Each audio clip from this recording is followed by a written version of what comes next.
Hello everyone, welcome to lecture 1 of probability topic of mathematical physics. In this lecture we will discuss the basic concepts of probability. This part is very important for various competitive examination. इस part से different examination में frequently question पूछे गए हैं.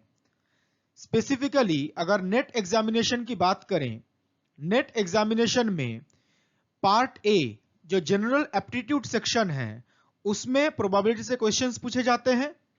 इसके अलावा जो physics related part है, part B and part C, उसमें भी प्रोबेबिलिटी से क्वेश्चंस पूछे जाते हैं. तो नेट एग्जामिनेशन के लिए ये टॉपिक काफी इंपॉर्टेंट है. तो इस लेक्चर को ध्यान से सुनिए. लेक्चर शुरू करते हैं. पहले हम डिस्कस करेंगे व्हाट इज प्रोबेबिलिटी. प्रोबेबिलिटी क्या होता है. इन डेली लाइफ ऐसे बहुत सारे अनसर्टेन सिचुएशंस आते हैं जिनका रिजल्ट पहले से प्रिडिक्ट करना पॉसिबल नहीं होता. पॉसिबल रिजल्ट्स क्या क्या है यह हमें पता रहता है, लेकिन एग्जैक्ट रिजल्ट हम प्रिडिक्ट नहीं कर सकते. यह पॉइंट अच्छे से समझने के लिए please read the written statement. पहला स्टेटमेंट है ये, it is likely to rain today. मतलब आज बारिश होने का चांस है. बारिश होना एक अनसर्टेन सिचुएशन है. बारिश हो सकता है या नहीं भी हो सकता. एग्जैक्ट रिजल्ट हम प्रेडिक्ट नहीं कर सकते. Next, read the second statement, this one. I have a fair chance of getting admission in IITs. मतलब मेरा IITs में एडमिशन होने का अच्छा चांस है. एडमिशन हो सकता है, नहीं भी हो सकता है. होने का ज्यादा चांस है, ना होने का कम चांस है. लेकिन एग्जैक्ट रिजल्ट क्या होगा वो हम पहले से प्रेडिक्ट नहीं कर पाएंगे. ओके. सिमिलरली थर्ड स्टेटमेंट क्या है? There is higher possibility that India will win the match today. मतलब इंडिया के जीतने का ज्यादा पॉसिबिलिटी है. इंडिया जीत भी सकता है, हार भी सकता है. जीतने का ज्यादा चांस है, हारने का कम चांस है. लेकिन मैच का एग्जैक्ट रिजल्ट क्या होगा वो हम मैच खत्म होने के पहले प्रेडिक्ट नहीं कर सकते. ओके. तो ये जो हमने तीन एग्जाम्पल डिस्कस किए या तीन स्टेटमेंट डिस्कस किए, इससे बेसिक जो आउटपुट आता है वो क्या है? कोई भी इवेंट होने का कुछ चांस है एंड ना होने का भी कुछ चांस है. कोई इवेंट होगा उसका भी कुछ चांस है, वो नहीं भी हो सकता है उसका भी कुछ चांस है. Probability is just the numerical measurement of that chance. Probability क्या है? उस चांस का न्यूमेरिकल मेजरमेंट है.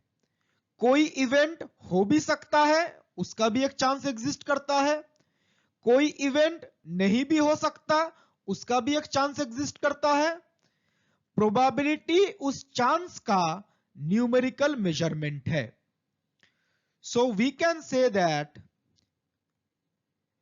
Probability is the numerical measurement of the degree of certainty of occurrence or non-occurrence of an event. कोई event होगा या नहीं होगा, होने का कुछ चांस है, ना होने का भी कुछ चांस है. तो कोई भी इवेंट होगा या नहीं होगा, इसका जो चांस है उस चांस का जो न्यूमेरिकल मेजरमेंट है उसी को हम क्या बोलते हैं? प्रोबेबिलिटी. कोई इवेंट होगा उसका भी एक प्रोबेबिलिटी है, कोई इवेंट नहीं होगा उसका भी एक प्रोबेबिलिटी है. ठीक है. तो इन सिंपल लैंग्वेज, कोई भी इवेंट होने या ना होने का जो चांस है उस चांस के मेजरमेंट को ही हम क्या बोलते हैं? Probability. This is the simple meaning of probability. ठीक है. Next we will discuss about basic principles of probability. Here we will discuss about three principles which are principle of counting, permutation and combination. तो पहले हम discuss करेंगे principle of counting. प्रिंसिपल of काउंटिंग में हम दो रूल्स के बारे में डिस्कस करेंगे, addition rule and multiplication rule. तो पहले एडिशन रूल के बारे में डिस्कस करते हैं। So please read this statement. If event A can happen in m ways and another event B can happen in n ways such that both events do not have any common ways, then either event A or event B can happen in m plus n ways।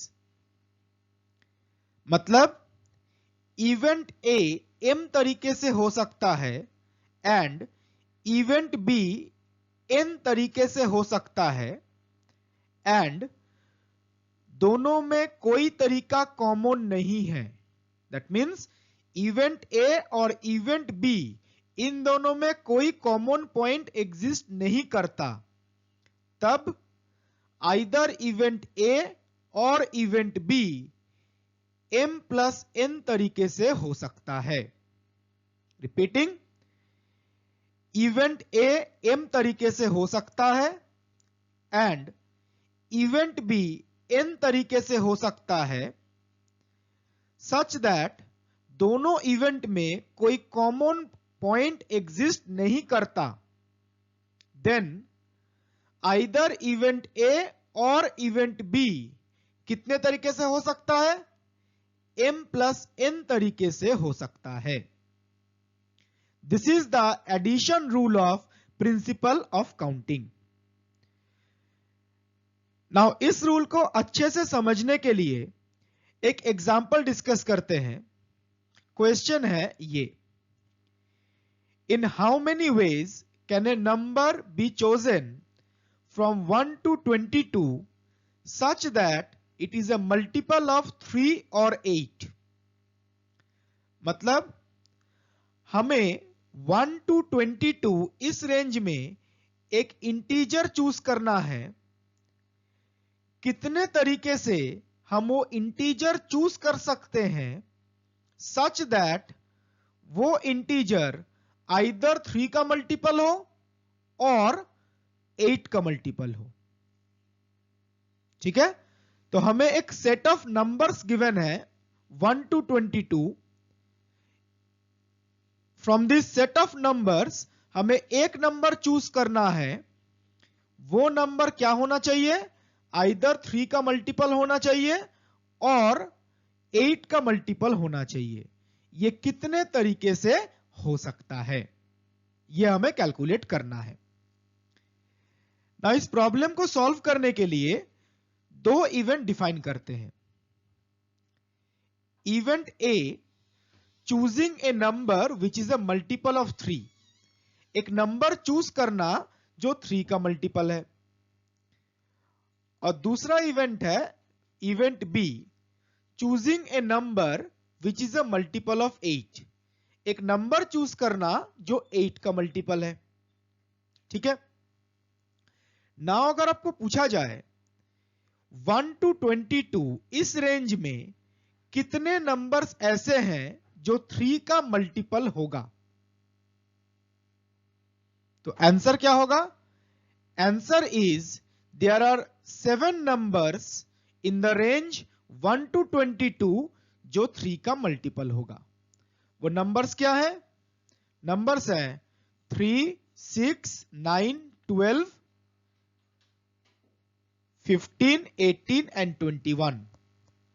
1 to 22 इस range में there are 7 numbers जो 3 के multiple होंगे। So we can say that event A can happen in 7 ways, because event A क्या था? Choosing a number which is a multiple of 3। एक number choose करना जो 3 का मल्टीपल है। तो 1 to 22 इस रेंज में कितने नंबर्स ऐसे हैं जो 3 का मल्टीपल है? There are 7 numbers. तो इवेंट ए 7 डिफरेंट तरीके से हो सकता है। क्लियर? सिमिलरली अगर आपको पूछा जाता है 1 to 22 इस रेंज में कितने नंबर्स ऐसे हैं जो 8 का मल्टीपल है, answer is there are 2 numbers. क्या क्या? 8 एंड 16। 1 to 22 इस रेंज में दो नंबर्स ऐसे हैं जो 8 का मल्टीपल होगा। इसका मतलब event B can happen in 2 ways. ठीक है, तो इवेंट ए 7 डिफरेंट तरीके से हो सकता है एंड इवेंट बी 2 डिफरेंट तरीके से हो सकता है। सो according to addition rule of principle of counting, either event A or event B can happen in 7 plus 2 9 ways. Either event A or event B कितने तरीके से हो सकता है? 7 plus 2 9 डिफरेंट तरीके से हो सकता है। अब इवेंट A क्या था? एक नंबर चूज करना जो 3 का मल्टीपल है। इवेंट B क्या था? एक नंबर चूज करना जो 8 का मल्टीपल है। इसका मतलब 1 to 22 इस रेंज में हम एक नंबर चूज करेंगे जो आइदर 3 का मल्टीपल होगा और 8 का मल्टीपल होगा। ये कितने तरीके से हो सकता है? It can be in 7 plus 2 9 different ways. ये 9 डिफरेंट तरीके से हो सकता है कि 1 to 22 इस रेंज में हम एक नंबर सिलेक्ट करें और वो नंबर आइदर 3 का मल्टीपल हो और 8 का मल्टीपल हो। ये 9 डिफरेंट तरीके से हो सकता है। सो इस तरीके से addition rule of principle of counting use करके हम इस क्वेश्चन को सॉल्व कर सकते हैं। नेक्स्ट हम लोग प्रिंसिपल ऑफ काउंटिंग के मल्टीप्लिकेशन रूल के बारे में डिस्कस करेंगे। So please read this statement. If event A can happen in m ways and another event B can occur in n ways, then both events A and B can happen in m into n ways.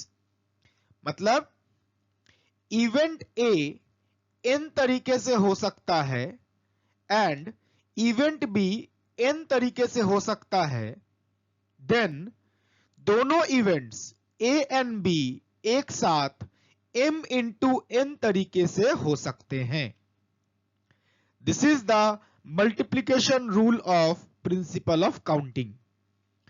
इस rule को अच्छे से समझने के लिए इसके regarding एक example discuss करते हैं। एग्जाम्पल है ये। What is the total number of possible outcomes when a pair of coins is tossed together? मतलब अगर हम दो कॉइन्स को एक साथ टॉस करते हैं, टोटल कितने आउटकम्स पॉसिबल है? इस क्वेश्चन को सॉल्व करने के लिए हम दो इवेंट्स डिफाइन करेंगे। Event A tossing first coin and event B tossing second coin. तो इवेंट ए है फर्स्ट कॉइन टॉस करना और इवेंट बी है सेकेंड कॉइन टॉस करना। नाउ अगर हम पहले कॉइन को फर्स्ट कॉइन को टॉस करते हैं तो कितने पॉसिबल आउटकम्स हैं? 2। अगर हम पहले कॉइन को टॉस करते हैं तो हेड आएगा और टेल आएगा। That means event A has 2 possible outcomes, head और टेल। सिमिलरली अगर हम दूसरे कॉइन को टॉस करते हैं तब भी 2 पॉसिबल आउटकम्स हैं, हेड और tail. So event B has also 2 possible outcomes, head और tail. Now both events A and B can happen. इसका मतलब क्या है? दोनों इवेंट्स ए और बी हो सकता है। इसका मतलब क्या है? Tossing a pair of coins together. दोनों इवेंट एक साथ होने का मतलब है दोनों कॉइन्स को हम एक साथ टॉस कर रहे हैं। तो दोनों कॉइन्स को अगर हम एक साथ टॉस करते हैं तो पॉसिबल आउटकम्स कितने होंगे? 2 into 2, 4 पॉसिबल आउटकम्स। अगर हम दो कॉइन्स को एक साथ टॉस करते हैं 4 पॉसिबल आउटकम्स हो सकते हैं।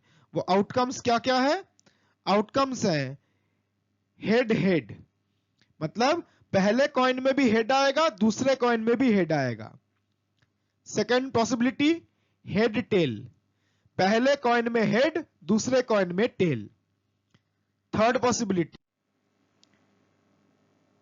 टेल हेड, पहले कॉइन में टेल, दूसरे कॉइन में head. And fourth possibility tail tail, पहले कॉइन में भी टेल और दूसरे कॉइन में भी टेल। तो दो कॉइन को अगर हम एक साथ टॉस करते हैं तो ये 4 पॉसिबल आउटकम्स है। इन चारों में से कोई एक रिजल्ट आ सकता है। यही क्वेश्चन में पूछा गया था। अगर हम दो कॉइन्स को एक साथ टॉस करते हैं total number of possible outcomes कितने हैं? The answer is 4। कैसे हमने कैलकुलेट किया? एक कॉइन को टॉस करेंगे तो 2 आउटकम्स हैं, दूसरे कॉइन को टॉस करेंगे तो 2 आउटकम्स हैं। तो दोनों कॉइन को एक साथ टॉस करेंगे तो आउटकम्स कितने होंगे? 2 into 2, 4 पॉसिबल आउटकम्स। यहां पे हमने multiplication rule of principle of counting use किया है। ठीक है। Next we will discuss about the principle of permutation. So what is permutation? Permutation is an arrangement of a set of objects in some definite order where repetitions are not allowed. Permutation एक set of objects का arrangement है जिसमें एक definite order follow होता है। इसका मतलब in permutation order of arrangement is significant. अगर objects का order change होता है तो arrangement को different माना जाएगा। इसके अलावा repetition is also not allowed, मतलब एक ऑब्जेक्ट को आप 2 बार चूज नहीं कर सकते। क्लियर है? तो परमुटेशन क्या है? Permutation is an arrangement of object जिसमें एक डेफिनिट ऑर्डर फॉलो होता है एंड रिपीटेशन अलाउड नहीं है। नेक्स्ट हम परमुटेशन के कॉरिस्पॉन्डिंग कुछ इंपॉर्टेंट रूल्स डिस्कस करेंगे। रूल 1। रूल 1 क्या है? n distinct objects can be arranged in n factorial ways, मतलब n डिफरेंट ऑब्जेक्ट्स को हम फैक्टोरियल n तरीके से अरेंज कर सकते हैं। ठीक है, हमारे पास n डिफरेंट ऑब्जेक्ट्स है, उनको हम फैक्टोरियल n तरीके से अरेंज कर सकते हैं। ध्यान रखिएगा यहां पे ऑब्जेक्ट्स का जो ऑर्डर है वो सिग्निफिकेंट है। अगर हम ऑब्जेक्ट का ऑर्डर चेंज करते हैं तो अरेंजमेंट चेंज हो जाएगा एंड रिपीटेशन अलाउड नहीं है। ठीक है, तो इस रूल के रिगार्डिंग एक एग्जांपल डिस्कस करते हैं तो ये ज्यादा अच्छे से समझ आएगा। एग्जांपल है ये, consider arranging 3 letters A, B and C. How many ways can this be done? मतलब 3 different letters A, B, C को कितने डिफरेंट तरीके से हम अरेंज कर सकते हैं। ठीक है, now according to rule 1 of permutation 3 distinct objects और letters can be arranged in 3 factorial और 6 ways. हम 3 डिस्टिंक्ट ऑब्जेक्ट और लेटर्स को कितने तरीके से अरेंज कर सकते हैं? फैक्टोरियल 3, मतलब 6 डिफरेंट तरीके से अरेंज कर सकते हैं। वो अरेंजमेंट क्या है? Arrangements are this: ABC, ACB, BCA, BAC, CAB and CBA. These are the 6 arrangements possible with 3 distinct letters A, B, C. आप यहां पे ध्यान रखिए, जो लेटर्स का ऑर्डर है वो सिग्निफिकेंट है। अगर हमने लेटर्स का ऑर्डर चेंज कर दिया तो अरेंजमेंट चेंज हो रहा है, एंड किसी भी लेटर को 2 बार चूज नहीं किया गया है। ए बी सी किसी भी लेटर को 2 बार चूज नहीं किया गया है, मतलब रिपीटेशंस आर नॉट अलाउड। ठीक है, तो 3 डिफरेंट लेटर्स को हम कितने तरीके से अरेंज कर सकते हैं? फैक्टोरियल 3, दैट मीन्स 6 डिफरेंट तरीके से हम अरेंज कर सकते हैं, और वो 6 डिफरेंट अरेंजमेंट्स ये हैं। तो रूल 1 ऑफ परमुटेशन को हम इस तरीके से यूज कर सकते हैं। Clear? Next, rule 2 of permutation. Please read this statement. The number of permutations of n distinct objects taken r at a time is NPR, where repetitions are not allowed. मतलब हमारे पास n डिफरेंट ऑब्जेक्ट्स हैं, ठीक है, उनमें से r objects को choose करना है, तो कितने अरेंजमेंट्स पॉसिबल होंगे? रिपीटिंग, हमारे पास n डिफरेंट ऑब्जेक्ट्स हैं, उनमें से r डिफरेंट ऑब्जेक्ट्स को चूज करना है, तो कितने डिफरेंट अरेंजमेंट्स पॉसिबल होंगे? Answer is NPR. अगर हम n ऑब्जेक्ट से r ऑब्जेक्ट्स को चूज करते हैं तो NPR अरेंजमेंट्स पॉसिबल होंगे। n क्या है? Total number of objects. r क्या है? r is the number of objects which we are choosing at a time. तो n total number of objects को रिप्रेजेंट करता है और r उस नंबर को रिप्रेजेंट करता है जितने ऑब्जेक्ट्स को हम एक साथ चूज कर रहे हैं। ठीक है, तो n ऑब्जेक्ट्स में से r ऑब्जेक्ट्स को हम NPR तरीके से अरेंज कर सकते हैं, और इसका मैथमेटिकल फॉर्मूला क्या है? NPR is equal two factorial n divided by factorial n minus r। इस फॉर्मूले को यूज करके हम ये नंबर ऑफ अरेंजमेंट्स और नंबर ऑफ परमुटेशंस कैलकुलेट कर सकते हैं। ठीक है, नेक्स्ट रूल 2 के रिगार्डिंग एक एग्जांपल डिस्कस करते हैं। सो क्वेश्चन है ये, in how many ways can a supermarket manager display 5 different brands of biscuits in 3 spaces on A shelf? मतलब एक सुपरमार्केट में 5 डिफरेंट ब्रांड्स के बिस्किट्स हैं, बट शेल्फ पे सिर्फ 3 स्पेस अवेलेबल हैं, तो 5 डिफरेंट ब्रांड्स को कितने तरीके से हम 3 स्पेसेस में अरेंज कर सकते हैं? ठीक है, 5 डिफरेंट ब्रांड्स के बिस्किट्स हैं, बट 3 स्पेस अवेलेबल हैं, तो 5 डिफरेंट ब्रांड्स के बिस्किट को 3 स्पेसेस में कैसे हम अरेंज कर सकते हैं, ये क्वेश्चन है। Okay,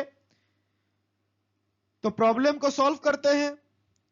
since there are only 3 spaces available, therefore we have to choose 3 brands at a time out of 5 brands of biscuit.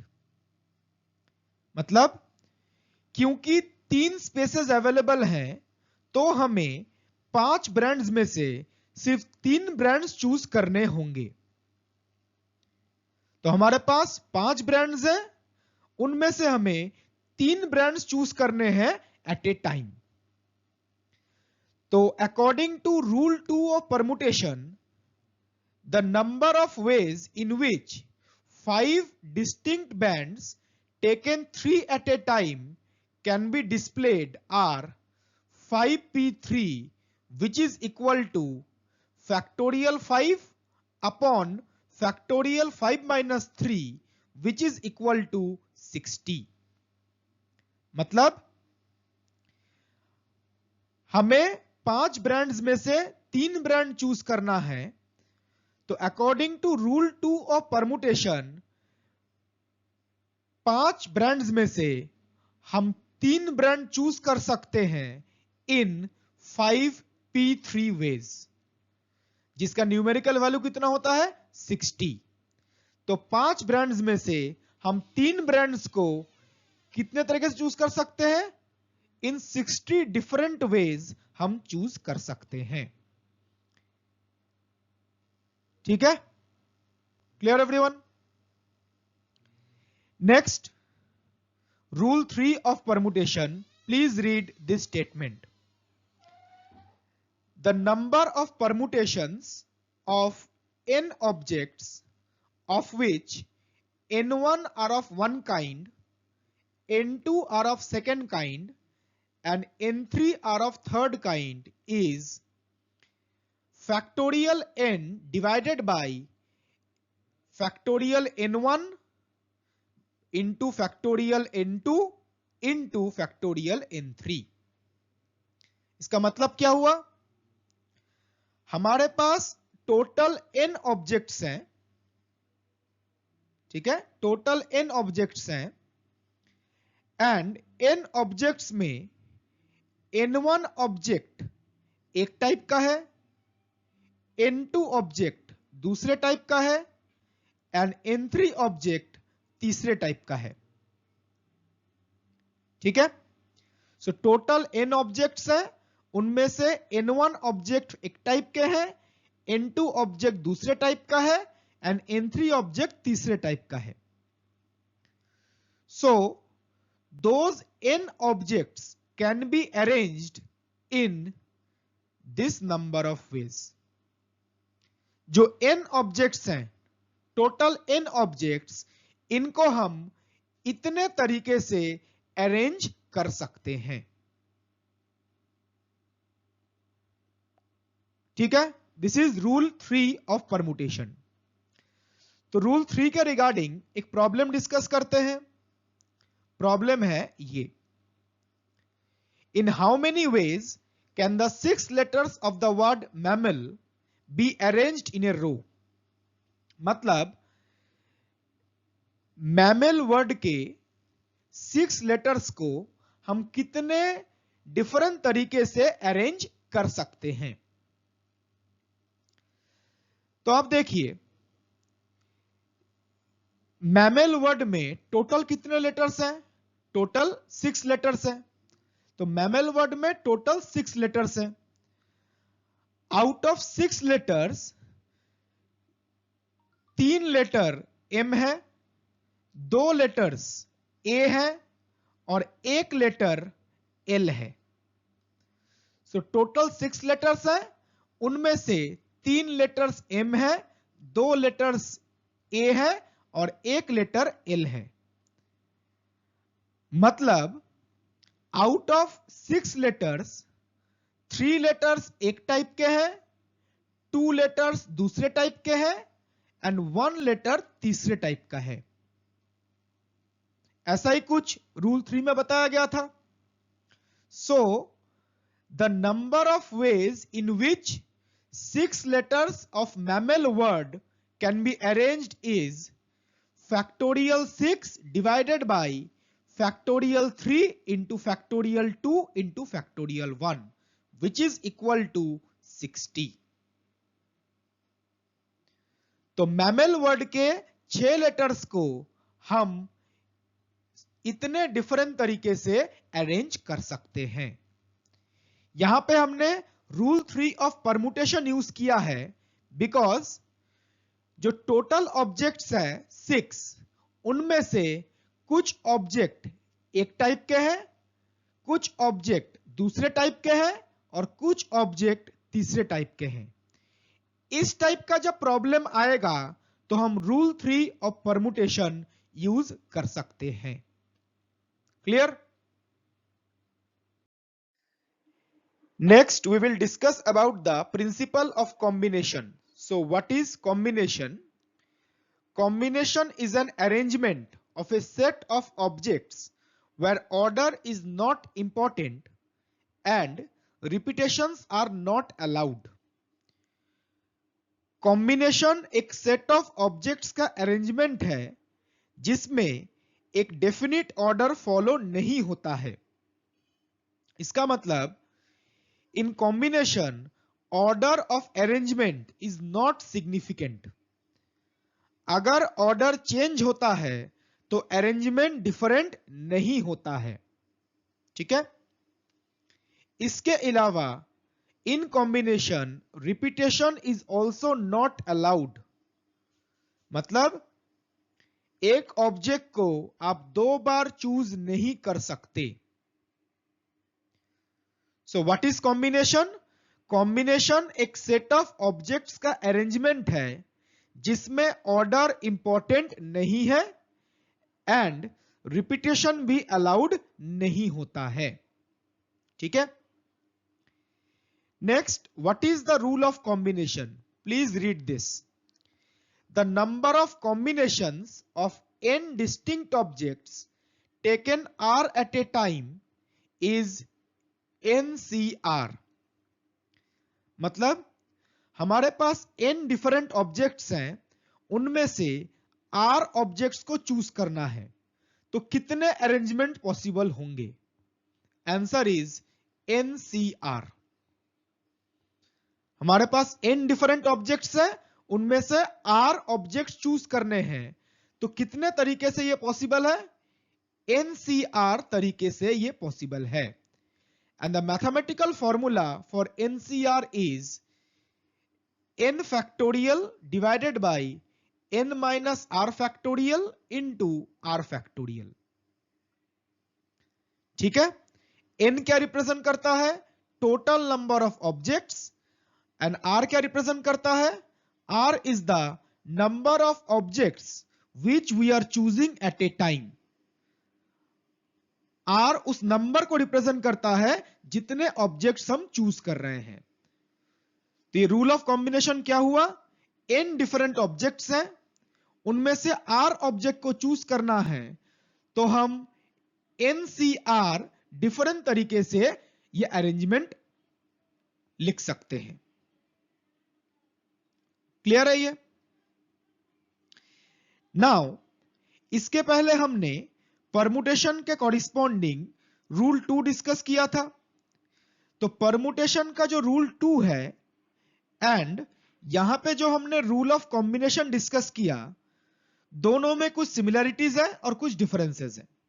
Similarities क्या है? दोनों में हमारे पास n डिफरेंट ऑब्जेक्ट्स हैं एंड उनमें से r ऑब्जेक्ट चूज करना है. ये पहला सिमिलरिटी है. सेकेंड सिमिलरिटी क्या है? दोनों में ही रिपीटेशन अलाउड नहीं है. मतलब एक ऑब्जेक्ट को आप 2 बार चूज नहीं कर सकते. But rule 2 of permutation and rule of combination में डिफरेंस क्या है? डिफरेंस है इन permutation order of arrangement is significant, but in combination order of arrangement is not significant. तो जिस प्रॉब्लम में ऑर्डर ऑफ अरेंजमेंट सिग्निफिकेंट होगा वहां पे हम परमुटेशन यूज करेंगे, एंड जिस प्रॉब्लम में ऑर्डर ऑफ अरेंजमेंट सिग्निफिकेंट नहीं होगा उसमें हम कॉम्बिनेशन का यूज करेंगे. तो ये क्वेश्चन पर क्या आपको समझना पड़ेगा किस प्रॉब्लम में परमुटेशन यूज करना है और किस प्रॉब्लम में कॉम्बिनेशंस का यूज करना है. Clear? Next, rule of combination के रिगार्डिंग कुछ प्रॉब्लम्स डिस्कस करेंगे. फर्स्ट प्रॉब्लम है ये. How many triangles can be formed by joining 3 vertices of a regular hexagon. मतलब एक रेगुलर हेक्सागोन के 6 वर्टिसेस होते हैं, उनमें से 3 वर्टिसेस को ज्वाइन करके हमें एक ट्रायंगल बनाना है. तो कितने डिफरेंट ट्रायंगल बनाना पॉसिबल होगा? ये क्वेश्चन है।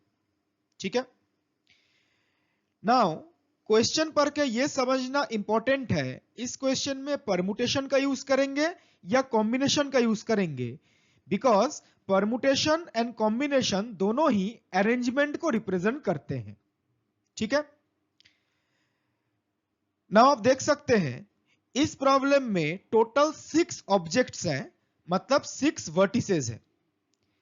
उनमें से 3 ऑब्जेक्ट्स का मतलब 3 वर्टिसेस को हमें चूज करना है टू फॉर्म ए ट्रायंगल।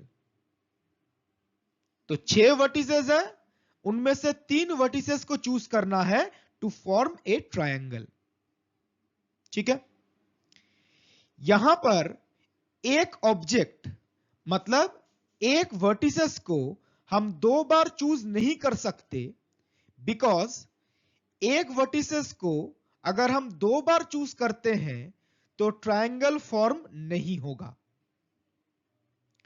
तो इस प्रॉब्लम में एक ऑब्जेक्ट मतलब एक वर्टिसेस को हम 2 बार चूज नहीं कर सकते, so repetition is not allowed in this case. Okay, इसके अलावा ऑब्जेक्ट्स मतलब वर्टिसेस को किसी भी ऑर्डर में चूज कर सकते हैं, रिजल्ट में कोई डिफरेंस नहीं आएगा, because A B C, B C A and C A B are same triangles.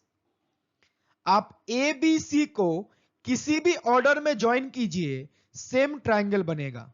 आप ए बी सी ज्वाइन करो, बी सी ए ज्वाइन करो या सी ए बी ज्वाइन करो, सेम ट्राइंगल ही हमें मिलेगा। तो यहां से हम क्या बोल सकते हैं, इन this problem order is also not significant. हम किस ऑर्डर में वर्टिसेस को ज्वाइन कर रहे हैं यह भी सिग्निफिकेंट नहीं है, बिकॉज किसी भी ऑर्डर में ज्वाइन करें सेम ट्राइंगल मिलेगा। ठीक है, तो हमने देखा इस प्रॉब्लम में रिपीटेशन भी अलाउड नहीं है, and in this problem order is also not significant, order भी सिग्निफिकेंट नहीं है। So we can use the rule of combination to solve the problem. Clear? तो प्रॉब्लम को सॉल्व करते हैं using the rule of combination. There are 6 vertices of a regular hexagon and 3 vertices have to be considered to form a triangle. Regular hexagon के 6 vertices हैं और एक triangle form करने के लिए 3 vertices को ज्वाइन करना होगा। ठीक है, so total number of triangle formed is 6C3। 6 vertices में से 3 vertices को ज्वाइन करना है, तो total number of triangle formed क्या होंगे, 6C3, which is equal to 20। इसका मतलब एक रेगुलर हेक्सागन के 3 वर्टिसेस को ज्वाइन करके हम 20 डिफरेंट ट्राइंगल फॉर्म कर सकते हैं। Okay, next we will discuss one more problem on rule of combination. Problem यह है, in how many ways 2 red balls and 3 green balls can be chosen from a bag containing 6 red balls and 8 green balls? So एक bag के अंदर 6 red balls हैं and 8 green balls हैं, तो हम कितने तरीके से उस बैग से 2 red balls and 3 green balls choose कर सकते हैं। ठीक है, ना पहले यह समझना जरूरी है इस प्रॉब्लम में क्या हम रूल ऑफ कॉम्बिनेशन यूज कर सकते हैं। रूल ऑफ कॉम्बिनेशन में रिपीटेशंस अलाउड नहीं होता है and order is not significant. तो चेक करते हैं, यहां पर रिपीटेशन अलाउड नहीं होगा बिकॉज हम एक बॉल को 2 बार चूज नहीं कर रहे हैं। ठीक है, तो सिंस हम एक बॉल को 2 बार नहीं चूज कर रहे हैं तो repetition is not allowed. And हम किस बॉल को पहले चूज कर रहे हैं और किस बॉल को बाद में चूज कर रहे हैं यह भी इंपॉर्टेंट नहीं है। हम किसी भी बॉल को पहले चूज कर सकते हैं और किसी भी बॉल को बाद में चूज कर सकते हैं, जो अरेंजमेंट होगा वो सेम रहेगा। इसीलिए इस प्रॉब्लम में ऑर्डर ऑफ अरेंजमेंट भी सिग्निफिकेंट नहीं है। तो इस प्रॉब्लम में रिपीटेशन भी अलाउड नहीं है, बिकॉज हम एक बॉल को 2 बार नहीं चूज कर सकते, एंड ऑर्डर भी सिग्निफिकेंट नहीं है, बिकॉज बॉल्स को हम किस ऑर्डर में चूज कर रहे हैं यह इंपॉर्टेंट नहीं है। So we can use the rule of combination to solve this problem. ठीक है, तो इस प्रॉब्लम को सॉल्व करने के लिए हम 2 इवेंट्स डिफाइन करेंगे। Event A, choosing 2 red balls from 6 red balls, and event B, choosing 3 green balls from 8 green balls. Okay, तो यहां पे हम पहले डिस्कस करेंगे event A and event B कितने तरीके से हो सकता है। ठीक है, तो पहले इवेंट ए कितने तरीके से हो सकता है वो डिस्कस करते हैं। सो 2 red balls can be chosen from 6 red balls in 6C2 ways, which means in 15 ways। 6 red balls में से हम 2 रेड बॉल चूज कर सकते हैं इन 6C2 ways, और इसका वैल्यू कितना है 15। तो event A can happen in 15 ways। Next event B, 3 green balls can be chosen from 8 green balls in 8C3 ways। 8 green balls में से हम 3 ग्रीन बॉल्स चूज कर सकते हैं in 8C3 ways, which is equal to 56 ways। तो event B can happen in 56 ways। तो event A can happen in 15 ways and event B can happen in 56 ways। So both event A and event B can happen in 15 into 56 ways। This is according to multiplication rule of principle of counting। Event A 15 तरीके से हो सकता है, event B 56 तरीके से हो सकता है। तो according to the multiplication rule of principle of counting दोनों इवेंट कितने तरीके से हो सकते हैं 15 into 56 तरीके से हो सकते हैं। So we can say that 2 red balls and 3 green balls can be chosen from a bag containing 6 red balls and 8 green balls in 15 into 56 840 ways। और यहां पे हमने multiplication rule of principle of counting का use किया है। पहले हमने rule of combination use करके event A and event B कितने तरीके से हो सकता है वो कैलकुलेट किया। Then principle of counting use करके दोनों इवेंट कितने तरीके से हो सकता है वो कैलकुलेट किया, और दोनों इवेंट 840 तरीके से हो सकता है। तो इस तरीके से rule of combination and principle of counting का यूज करके हम इस प्रॉब्लम को सॉल्व कर सकते हैं। ओके, तो ये लेक्चर यहीं पे खत्म करते हैं। इस लेक्चर में हमने प्रोबेबिलिटी के 3 बेसिक प्रिंसिपल्स के बारे में डिस्कस किया। प्रिंसिपल ऑफ काउंटिंग, प्रिंसिपल of permutation and principle of combination. In principles के कॉरिस्पॉन्डिंग हमने कुछ एग्जाम्पल्स भी डिस्कस किए जो हमें इन बेसिक प्रिंसिपल्स को समझने में हेल्प करेगा। In the next lecture, we will discuss about the basic terminology used in probability and the mathematical calculation of probability. So thank you very much everyone for watching the video.